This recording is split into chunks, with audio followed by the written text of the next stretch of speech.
नमस्कार साथियों। तो आज हम यूजीसी नेट जेआरएफ की दूसरी क्लास है जिसमें हम हिंदी नाटकों पर चर्चा कर रहे हैं, यानी हिंदी नाटकों पर का समरी रूप में उनको देख रहे हैं।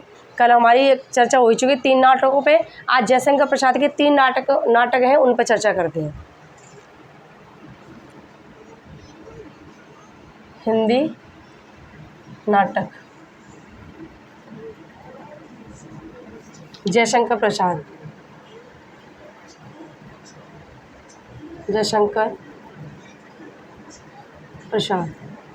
तो आज जयशंकर प्रसाद जी के 3 नाटक लगे हुए हैं आपके यूजीसी नेट जेआरएफ के सिलेबस में, तो उनको करते हैं आज।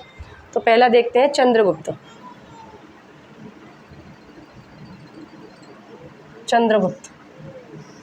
तो चंद्रगुप्त का प्रकाशन देखते कब हुआ था। चंद्रगुप्त का प्रकाशन 1931 में। लेखक तो आपको पता ही जयशंकर प्रसाद है। और ये कैसा नाटक है? ऐतिहासिक है या सामाजिक है या सांस्कृतिक है या पौराणिक है? तो ये कैसा नाटक है? ये ऐतिहासिक नाटक है।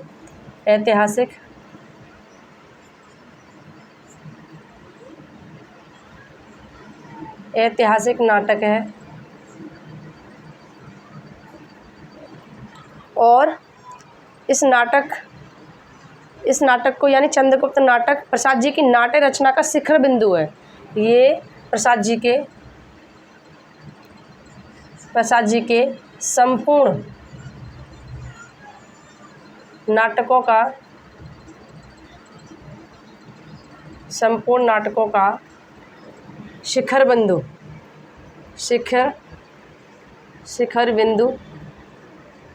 बिंदु है।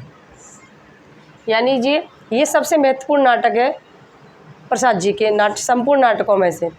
और इस नाटक को 4 अंकों में विभाजित किया गया है। 4 अंक। कितने अंकों में? 4 अंकों में विभाजित किया गया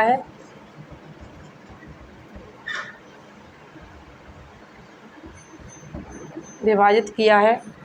और अभी देखेंगे और इसके कितने दृश्य? 4 अंकों को दृश्यों में विभाजित किया गया है। यानी प्रथम अंक में कितने दृश्य हैं ये देखते हैं हम। तो प्रथम अंक ये पूछा गया है। आप PYQ देखोगे तो ये पूछे गए हैं कि चंद्रगुप्त नाटक के किस अंक में सबसे ज़्यादा दृश्य हैं, किस अंक में सबसे कम दृश्य हैं। तो हम इनको विशेष तौर पे याद रखेंगे कि कितने अंकों में विभाजित है और उन अंकों को कितने दृश्यों में बांटा गया है, हम ये देखेंगे। तो प्रथम अंक को कितने दृश्यों में बांटा गया है? 11 दृश्यों में। 11 दृश्यों में। और द्वितीय अंक को कितने अंकों में? द्वितीय अंक को कितने दृश्यों में? 10 दृश्यों में। 10 दृश्यों में बांटा गया है। और तृतीय अंक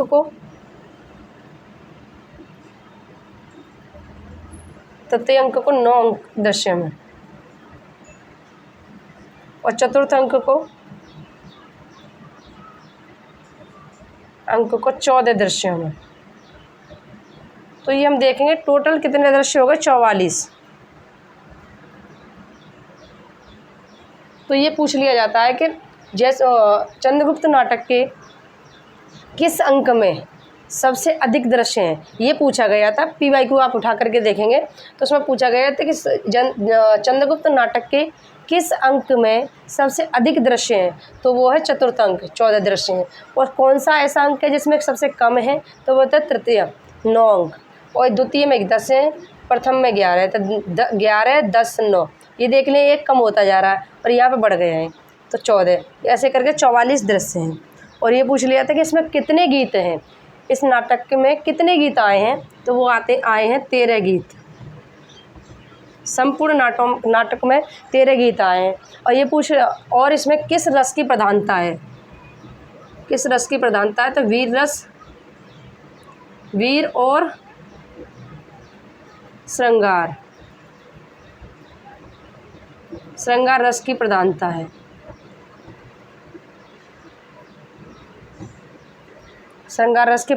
है। और ये बौद्ध धर्म और वैदिक धर्म के बीच संघर्ष है। इसमें बौद्ध और वैदिक धर्म के बीच संघर्ष है। बौद्ध और वैदिक धर्म के बीच संघर्ष है। और अब इनके पात्रों को देखेंगे। पात्र तो वैसे आपको याद ही होंगे, लेकिन महिला पात्रों में अधिक कन्फ्यूजन होती है, क्योंकि मेरे समय में मुझे भी हुआ था कि एक इसके चंद्रगुप्त के और स्कंदगुप्त के महिला पात्रों में, स्त्री पात्रों में मैं कन्फ्यूज हो जाती थी। तो मैं आपको स्त्री पात्रों को लिखा देती हूँ। जैसे कि स्त्री पात्र में आते हैं हम, स्त्री पात्र में आती है सुवासिनी और आपकी कल्याणी, सुवासिनी, कल्याणी और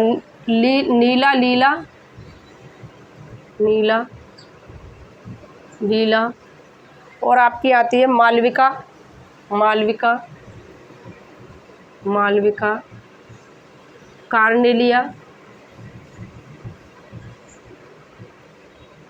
कार्नेलिया और मौर्य पत्नी और आपके एलिस। तो ये आती है महिला पात्र। ये पूछ लिया जाता है, इनमें कन्फ्यूजन ज़्यादा होती है। मैं खुद कन्फ्यूज हुई थी, इसीलिए इनको स्त्री पात्रों को लिखाया है कि सुवासिनी, कल्याणी, लीला, मालविका, कार्नेलिया, मौर्य पत्नी, एलिस। तो ये महिला पात्र आती हैं आपके चंद्रगुप्त नाटकों में। तो हमने देखा, एक समरी टाइप में देखा चंद्रगुप्त नाटकों को। पुरुष पात्र तो आपने देख लिए होंगे, जहाँ तक ये याद भी होंगे, लेकिन इनमें ज़्यादा कन्फ्यूज होती है। तो मैंने ये चीज़ लिखा दी आपको। तो देखते हैं दोबारा से कि चंद्रगुप्त नाटक का प्रकाशन 1931। ये कैसा नाटक है? ऐतिहासिक नाटक है। प्रसाद के संपूर्ण नाटकों का शिखर बिंदु है क्या? कौन सा नाटक? चंद्रगुप्त। इसे 4 अंकों में विभाजित किया गया है। 4 अंकों को दृश्यों में विभाजित किया गया। तो संपूर्ण दृश्य कितने इसमें? 44 हैं।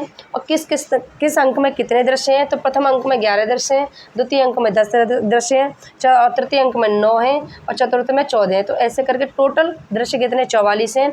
संपूर्ण नाटकों में 13 गीत आते हैं। किस रस की प्रधानता है? तो वीर रस और श्रृंगार रस की प्रधानता है।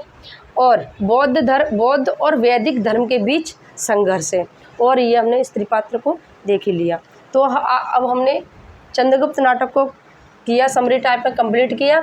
अब हम देखेंगे इनका स्कंदगुप्त नाटक। तो अब हम देखते हैं चंद्रगुप्त जयशंकर प्रसाद जी का दूसरा नाटक, वो है स्कंदगुप्त, जो हमारे सिलेबस में लगा हुआ है। तो स्कंदगुप्त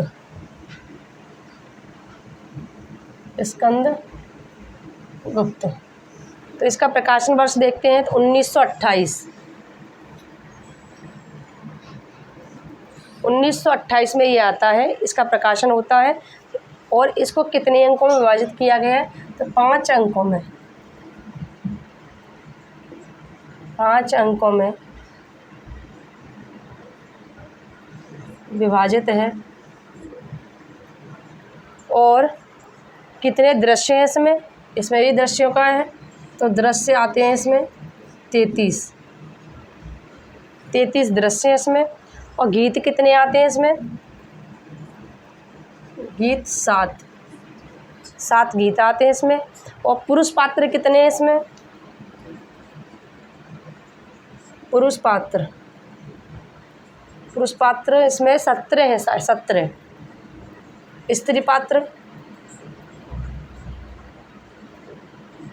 स्त्री पात्र इसमें 8। तो स्कंदगुप्त नाटक का प्रकाशन 1928, 5 अंकों में विभाजित किया गया है। दृश्य कितने? 33। गीत कितने? 7। पुरुष पात्र कितने हैं? 17। स्त्री पात्र कितने हैं? 8। और इस नाटक में क्या है? इस नाटक में यानी क्या वर्णित किया गया, क्या व्याख्यायित किया गया, वो देखते हैं। तो इस नाटक में भारत तथा यूरोप दोनों की नाटक कला को समावेश किया गया है। इस नाटक में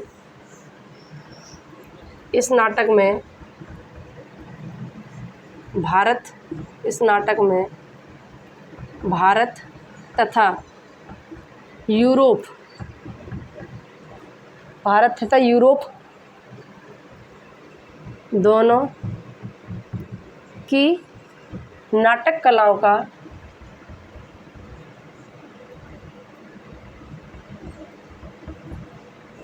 का समावेश किया गया है।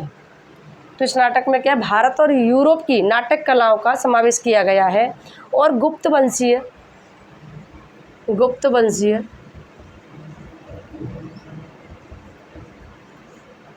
वंशीय सम्राट स्कंदगुप्त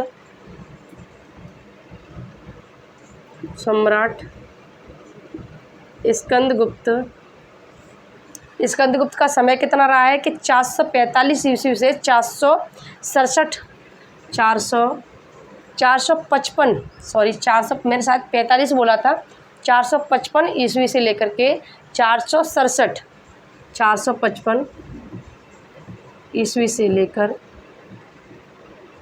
467 ईस्वी तक के यानी गुप्त वंशीय सम्राट स्कंदगुप्त के जीवन को आधार बनाकर इस नाटक के माध्यम से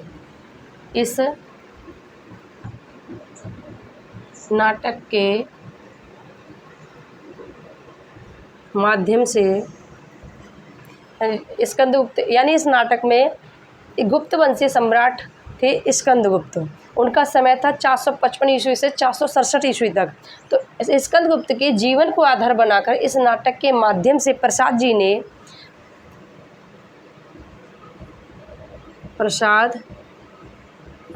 ने तात्कालीन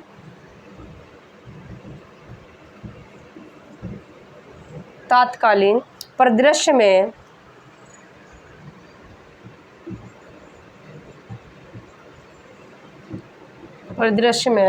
औपनिवेशिक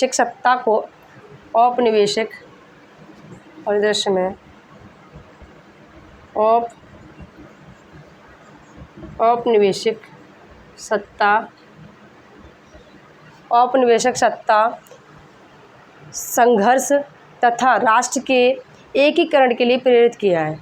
औपनिवेशिक सत्ता का संघर्ष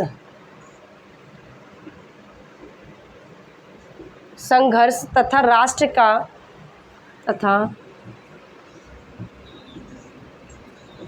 राष्ट्र का एकीकरण के लिए प्रेरित किया है। राष्ट्र को एकीकरण के लिए प्रेरित किया है। तो साथियों, हमने देखा चंद्रगुप्त नाटक पे एक समरी टाइप में देखा हमने, और अब देखा स्कंदगुप्त नाटक में देखा कि इसका प्रकाशन वर्ष आता है 1928 में। कितने दृश्य? 5 अंकों में विभाजित किया गया है, 33 दृश्यों में विभाजित किया गया है। कितने गीत हैं? 7 गीत हैं। पुरुष पात्र 17 हैं, स्त्री पात्र 8 हैं। तो इस नाटक में है क्या, यानी इस नाटक में क्या वर्णित किया है प्रसाद जी ने कि इस नाटक में भारत तथा यूरोप दोनों की नाटक कलाओं का समावेश किया गया है। और अपने भारत के किस वंश को इस नाटक में रखा गया है कि गुप्त वंशीय कौन से सम्राट थे? गुप्त वंशीय सम्राट स्कंदगुप्त के जीवन को आधार बनाकर इस नाटक के माध्यम से प्रसाद जी ने तत्कालीन परिदृश्य में औपनिवेशिक सत्ता का संघर्ष तथा राष्ट्र को एकीकरण के लिए प्रेरित किया है। तो हमने ये देखा स्कंदगुप्त नाटक का एक समरी टाइप में हमने देखा। अब हम अगला नाटक देखते हैं प्रसाद जी का ध्रुवश्यामिनी। तो अगला नाटक है ध्रुवश्यामिनी, तो वो देखते हैं प्रसाद जी का तीसरा नाटक ध्रुवश्यामिनी।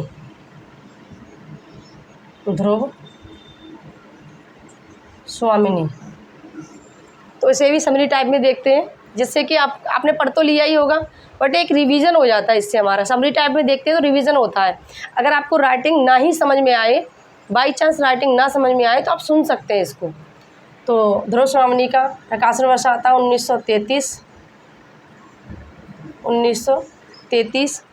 और इसको कितने अंकों में विभाजित है? 3 अंकों में, 3 अंकों में विभाजित किया गया है। और इसमें है क्या? इसमें है क्या कि इसमें स्त्री पुनर्विवाह का चित्रण किया गया है। स्त्री पुनर्विवाह का चित्रण किया गया है।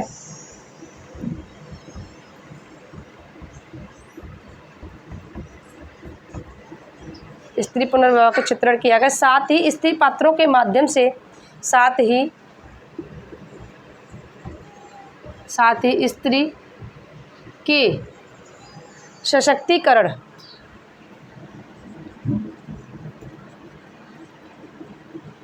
सशक्तिकरण का चित्रण भी किया गया है, का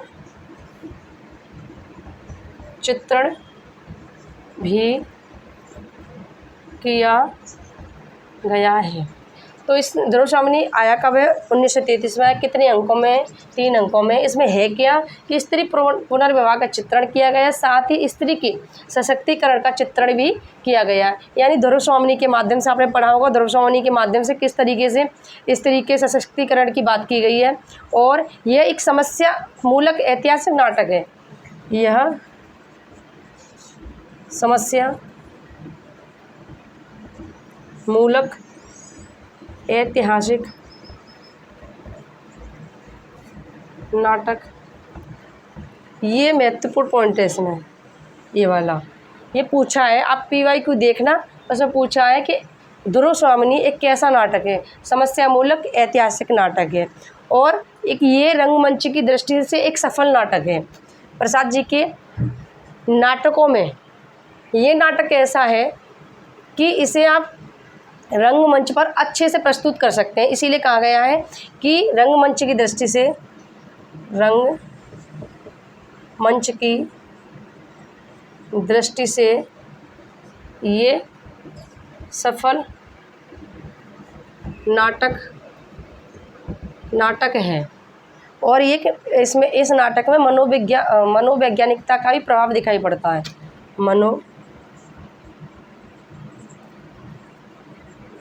वैज्ञानिकता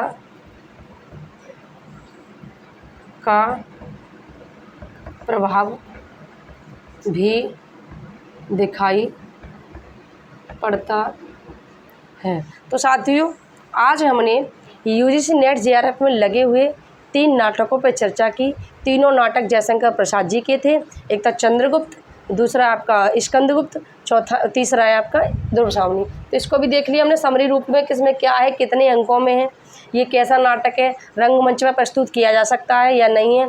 और समस्या मूलक ऐतिहासिक नाटक, ये भी पूछा जा सकता है कि ध्रुवस्वामिनी एक ऐतिहासिक नाटक है या समस्या मूलक ऐतिहासिक नाटक है या सामाजिक नाटक है, यही पूछा जा सकता है। तो आप ध्यान रखेंगे समस्या मूलक ऐतिहासिक नाटक है, इसको ध्यान रखेंगे। और रंगमंच की दृष्टि से भी एक सफल नाटक है और इसमें मनोवैज्ञानिकता का भी प्रभाव दिखाई पड़ता है। तो साथियों, आज हमने 3 नाटक कंप्लीट किए। और अगर अब शाम की वीडियो में आपको रात को 10 बजे आपके पास वीडियो पहुंचेगी, जो और नाटक लगे हुए हैं उनको कंप्लीट करेंगे, एक समरी रूप में देखते हैं उनको। और तो साथियों, आपको ये क्लास अच्छी लगी हो तो लाइक शेयर कमेंट करें, चैनल को सब्सक्राइब करें और अपने भी सुझाव देते रहें। धन्यवाद।